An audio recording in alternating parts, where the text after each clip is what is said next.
Jack Motor has already been here sa Pilipinas for quite some time now, pero mas kilala sila sa paggawa ng kanilang mga quality truck and bus. Pero right now, they decided na mag-join sa car segment. So they joined partners with Volkswagen para magawa yung kanilang sasakyan. So right now, nasa likod ko ngayon si JAC or si Jack Motor JS8, ang nag-iisang 7-seater SUV ng Jack Motor. So tara, samahan nyo ako para i-review itong nasa likod ko.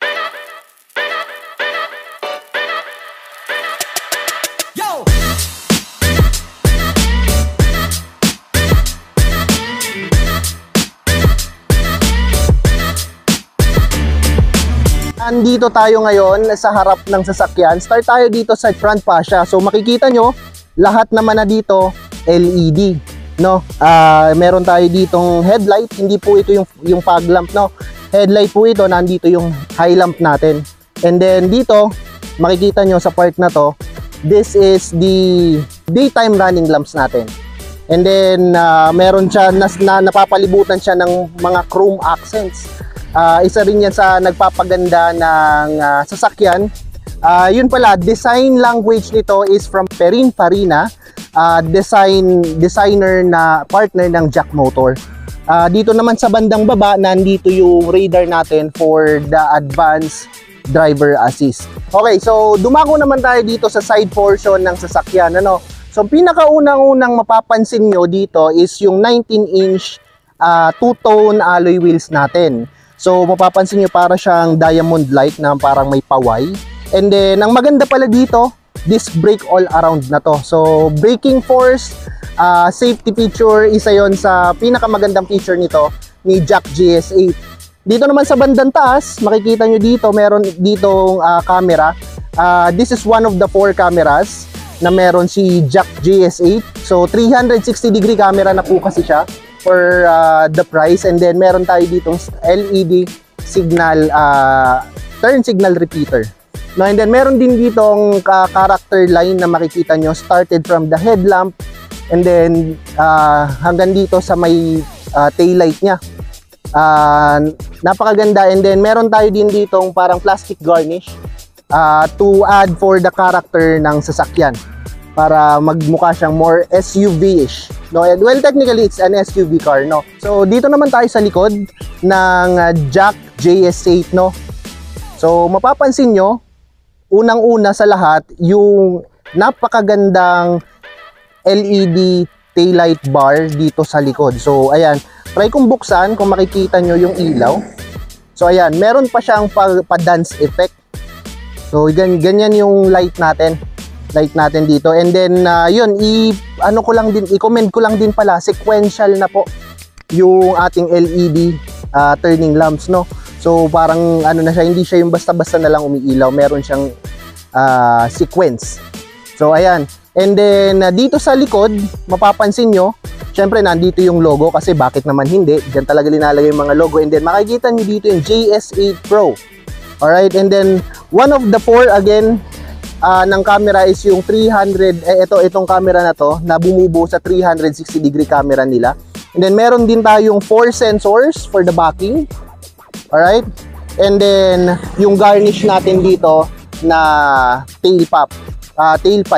Alright, and then ang pinakamaganda dito is power tailgate na siya. Alright, so yan, makikita nyo kahit taas yung 7 seats natin, medyo maluwag pa rin naman. So dito, siguro magkakasyan dalawang small to medium size na luggage. And then meron ka din dito, dito nakalagay yung sa tools mo, and then meron ka din spare na paglalagyan. So ayan, tapos na tayo sa exterior, dumako naman tayo sa interior ng sasakyan.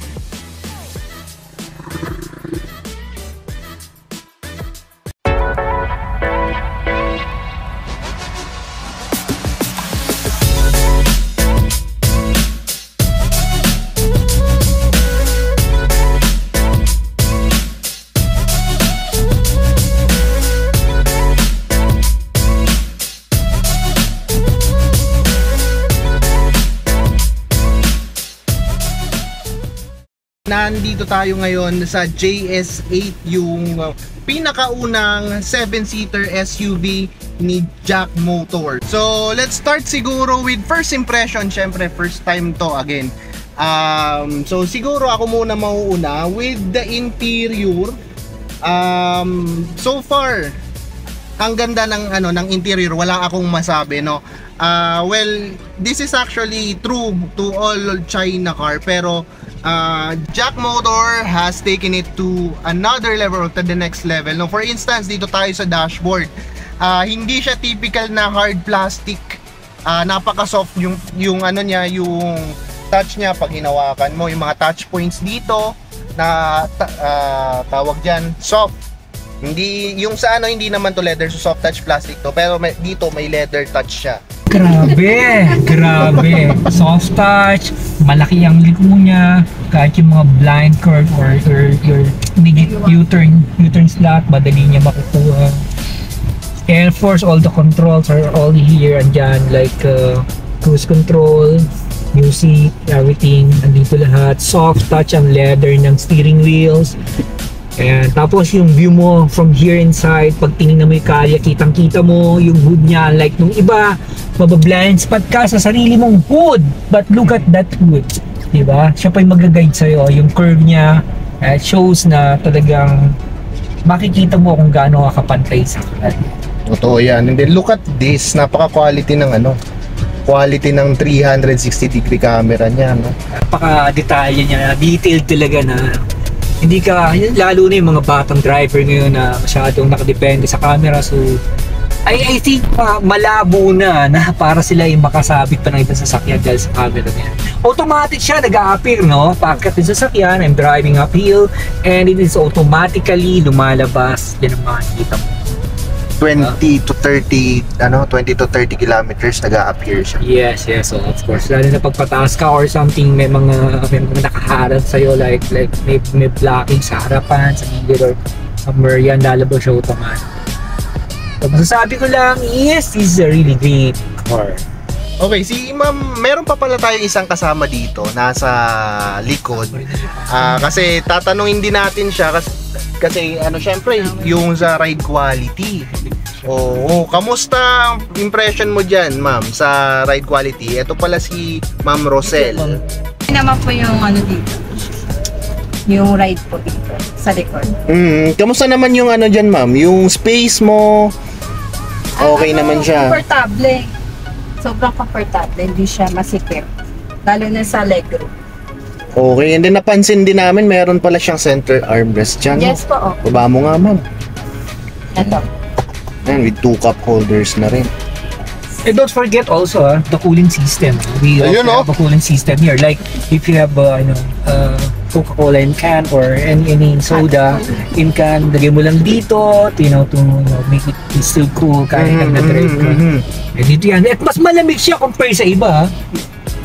Mas malamig siya compare sa iba. Hindi katulad ng iba, lamig-lamigan lang. Ito, true lalamig. Yung iba, lamig-lamigan kaya pala yung binaano nila, malamig nga. Diba? Malamig. It's way different than malamig parang I can say parang siyang mini fridge na nasa. It's way different than the one that and now, packet kami. Siyempre, chill lang tayo. Ayos naman siya. Riding comfort, magandang suspension, magandang ride, wala kang masasabi. Alright, so meron tayong 4 na driving modes, and then currently sabi nga nung kasama natin paakyat tayo ngayon and we are in comfort mode, no? Wala, tinitignan ko yung RPM at 1,800 RPM, very smooth yung niya, yung pag-akyat ni hindi man lang kami and then 3 kami dito, we're easily at around 300 or almost 300 kilograms dito sa loob, pero wow, ang ganda ng ng ride niya dito. And then yung niya, yung suspension niya, dumadaan kami ngayon sa medyo hindi naman rough na rough, pero at least still rough road, pero ang ganda ng laro ng suspension. Diba, Sir Maki? Don't forget, yes, absolutely right, no? And don't forget, ang temperature namin ngayon is nasa 23. I mean, inside, 23. pero ang lamig pa rin. Number 2 ang fan, 23 ang temperature settings, and it is really cold here inside. And mind you, anong temperature sa labas ngayon? It's 37 outside. Wow. And hindi pa tinted to. Yes. Hindi pa walang tinto. No window films, but Yes. still, it is cold here inside. Napakalamig Yes. po. That's correct. Let's do a quick background lang with Jack Motors. So, Jack Motors started with trucks ever since, no? And then they partnered with Volkswagen. So, yung mga cars na lalabas ngayon, including this JS8, is co-engineered with Volkswagen, no? And then technology-wise, hindi rin magpapahuli because partner sila with Huawei. That's the one of the number one technology makers sa China. And then design, napakaganda rin, no? Designer ang partner is Pininfarina. They are known for designing Ferraris, Peugeot, and then Bentley.